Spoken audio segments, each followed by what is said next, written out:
Hello everyone, welcome back to my YouTube channel. My name is Sakshi और आज की video में हम बात करने वाले हैं checklist for German national visa. This is for long term. Okay, तो सबसे पहले हमें आ जाना है india.diplo.de की वेबसाइट पे। ठीक है, जैसे ही आप यहाँ पे आओगे you can see the checklist here और पेज के सबसे लास्ट में when you click on this checklist will come. Okay, so सबसे पहले valid passport. Obviously you have a passport if you are coming to Germany और some other country. ठीक है, second is application form. ठीक है, when you click on this VIDEX form will come. Okay, so यहाँ पे ये चीज़ है important, ये वीज़ा के लिए मतलब आपको घर से भर के लेके जानी ही जानी होती है। ठीक है, तो अगर आपको डॉइच नहीं आती है तो इंग्लिश में ट्रांसलेट कर लें। एंड यहाँ पे आपको अपनी personal details, contact data, your passport details and basic in short आपकी सारी डिटेल्स देनी है यहाँ पे। ठीक है, तो जैसे कि आपको पता है कि मेरा सारा प्रोसेस वगैरह सब हो चुका है ऑलरेडी, तो मैं यहाँ पे सिर्फ डमी डिटेल्स दे रही हूँ, not my real details. Okay, so let's start this. Okay, family name is Badesra. This is not important, जिसकी ये वाला साइन होता है दैट इज़ इम्पॉर्टेंट, वो भरना होता है। ठीक है, first name Sakshi. Okay, date of birth I am just giving random date of birth.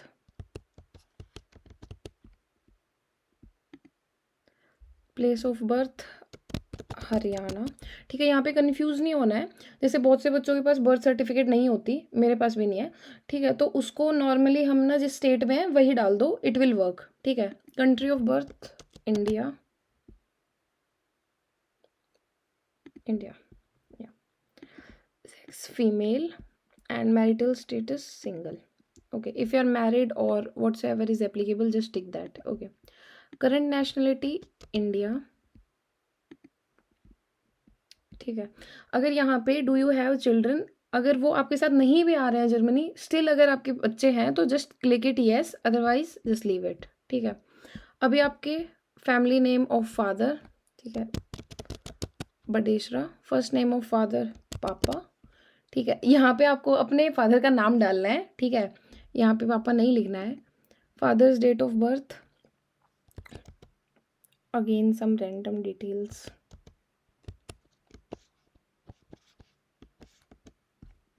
Okay, father's place of birth Haryana. Father's place of birth Haryana.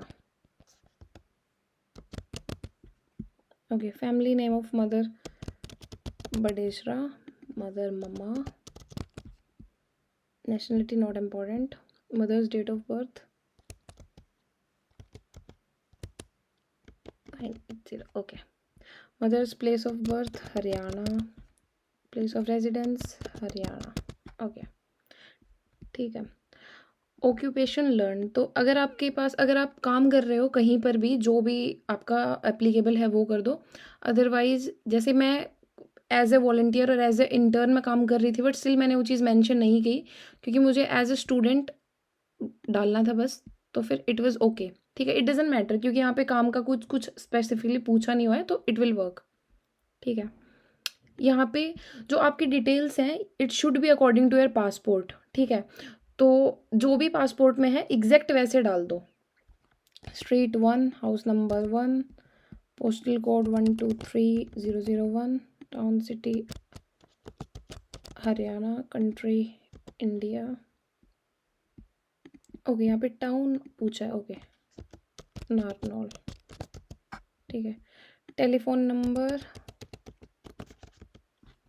Email not important.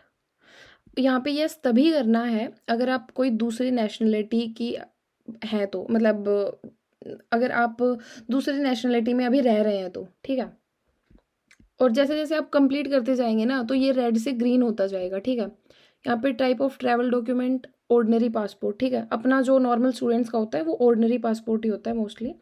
यहाँ पे ट्रैवल डॉक्यूमेंट नंबर मतलब passport number. ठीक है, ठीक है, and date of issue, यहाँ पे जैसे मेरा 2021 में बना था। ठीक है, तो ये यूजुअली 10 साल के लिए वैलिड होता है। ठीक है, इशूइंग स्टेट इंडिया। ठीक है, इशूड बाय, तो जो अपना पासपोर्ट होता है वो मिनिस्ट्री ऑफ एक्सटर्नल अफेयर्स के थ्रू इशूड होता है।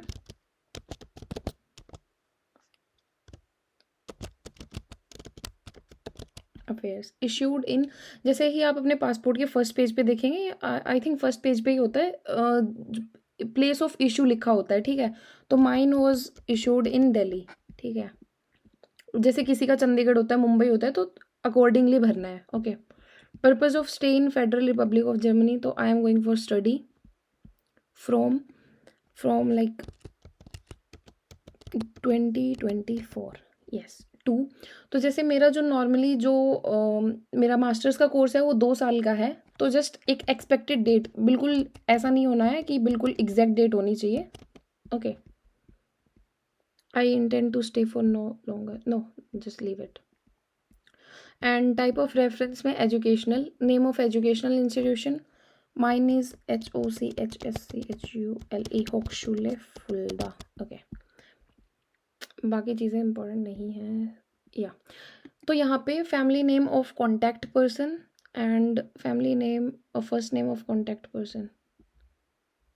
ओके, कॉन्टैक्ट पर्सन इज़, जैसे ही आप अपने यूनिवर्सिटी में बात करेंगे तो वहाँ पे ना मतलब एक इंटरनेशनल ऑफिस के एक मैनेजमेंट टीम होती है, जहाँ पे एक इंटरनेशनल ऑफिस के सारे मैनेजमेंट वगैरह देखते हैं, वो आपको बताएंगे कि किसका नाम भरना है यहाँ पे। अदरवाइज आपको जो आपका एडमिशन लेटर आता है उस पे भी लिखा होता है इंटरनेशनल ऑफिस की डिटेल्स, ठीक है।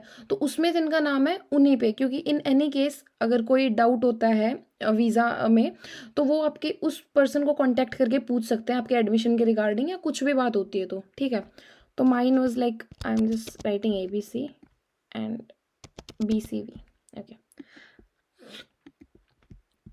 डेट ऑफ बर्थ जरूरी नहीं है, स्ट्रीट हाउस नंबर, ठीक है। अब आपको उस पर्सन की ज़रूरी नहीं कि उसी के डाल लिए, ये आप यूनिवर्सिटी का एड्रेस डाल सकते हैं, ठीक है। तो 36037 house number 1, postal code, sorry,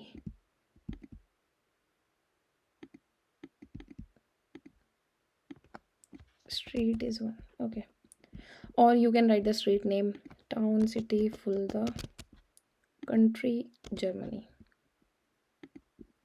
ठीक है। टेलीफोन नंबर, जो भी आपके इंटरनेशनल ऑफिस के मैनेजमेंट है उनके कॉन्टैक्ट नंबर, ओके।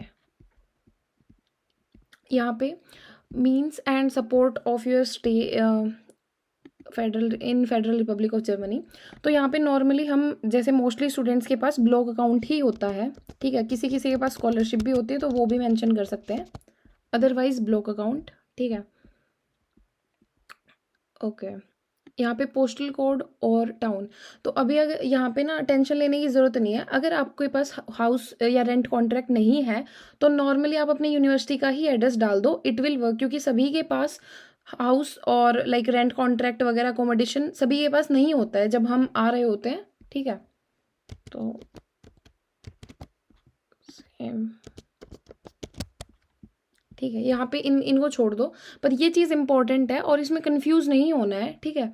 यहाँ पे ये पूछ रहे हैं, do you intend to retain your permanent residence outside the Federal Republic of Germany, तो यहाँ पे येस करना है, ठीक है। येस किस लिए, क्योंकि ये पूछ रहे हैं कि आप अपनी स्टडीज़ के बाद में मतलब जो आपका परमानेंट रेजिडेंस है वो आप वापस मतलब कौन सी कंट्री में आना चाहते हो, ठीक है। तो वापस इंडिया ही लिखना है, क्योंकि बहुत टाइम क्या होता है कि वीज़ा ऑफिसर को डाउट होता है कि ये जस्ट हमारा एक तरीका है कि स्टडीज़ के थ्रू यूरोपियन यूनियन में एंट्री करने का, ठीक है। हालांकि आप बाद में आओ ना आओ इस चीज़ का कोई मैटर नहीं करता है, पर यहाँ पे येस करके और इंडिया लिखना है, ठीक है। और अगर आपके घर से कोई आ रहा है आपके साथ तो yes, otherwise do you have, तो health insurance is mandatory, yes, okay. Have you ever been to Federal Republic of Germany, तो अगर आप गए हैं तो येस, और नहीं गए तो जस्ट लीव इट, ठीक है। Have you ever been convicted, और मतलब आपको कोई बीमारी थी या जो भी थी तो जस्ट नो, अगर थी तो येस एंड सेव, ठीक है। तो जैसे आप सेव करेंगे ये एक जेसन फाइल में स्टोर होगा, ठीक है। देखो जेसन, ठीक है। जेसन का मतलब क्या होता है कि जैसे ही अगर आपको कोई डिटेल चेंज करनी है, आपने गलत भर दी, तो आपको फिर से सारी चीज़ें नहीं भरनी पड़ेंगी, जस्ट इंपोर्ट डेटा पे जाओ और उस जेसन फाइल को इंपोर्ट कर दो, तो सारी चीज़ें ऐसे की ऐसे वापस आ जाएंगी, ठीक है। अभी मैंने अपनी सारी चीज़ें सही भरी हैं, तो लास्ट में करना है कंटिन्यू, ठीक है। Download PDF, this is the PDF।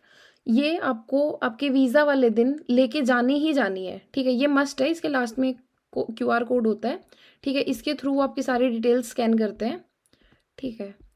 अभी बात करते हैं हम डिक्लेरेशन की, ठीक है? हाँ, तो मैं फॉर्म 54 का भी बता दूँ। पहले फॉर्म 54 अलग से होता था, अभी फॉर्म 54 वाइडेक्स फॉर्म के अंदर ही होता है। तो फॉर्म 54 कुछ अलग से नहीं भरना है, वो जो लास्ट में पूछते हैं वही फॉर्म 54 होता है, ठीक है?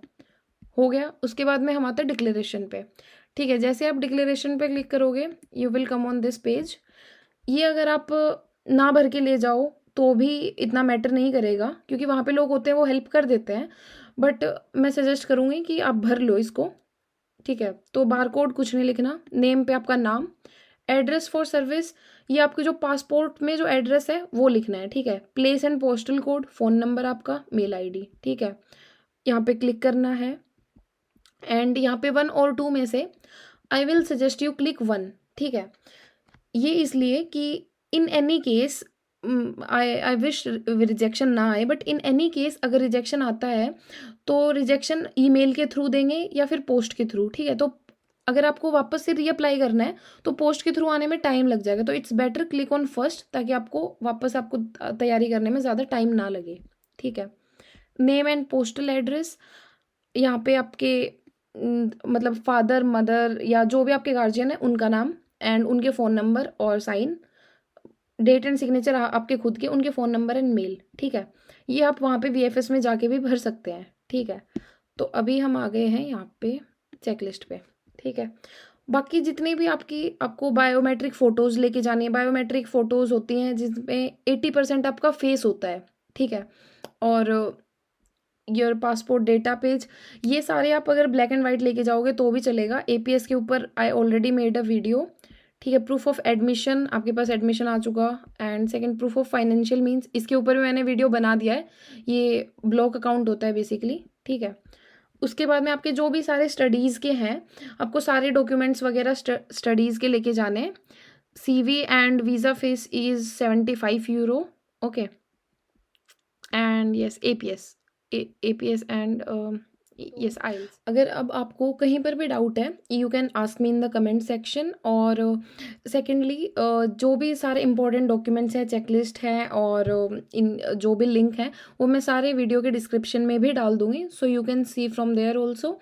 And yes, this is all for this video. Do like, share, comment and subscribe. Okay, bye bye, thank you and see you soon in the next video.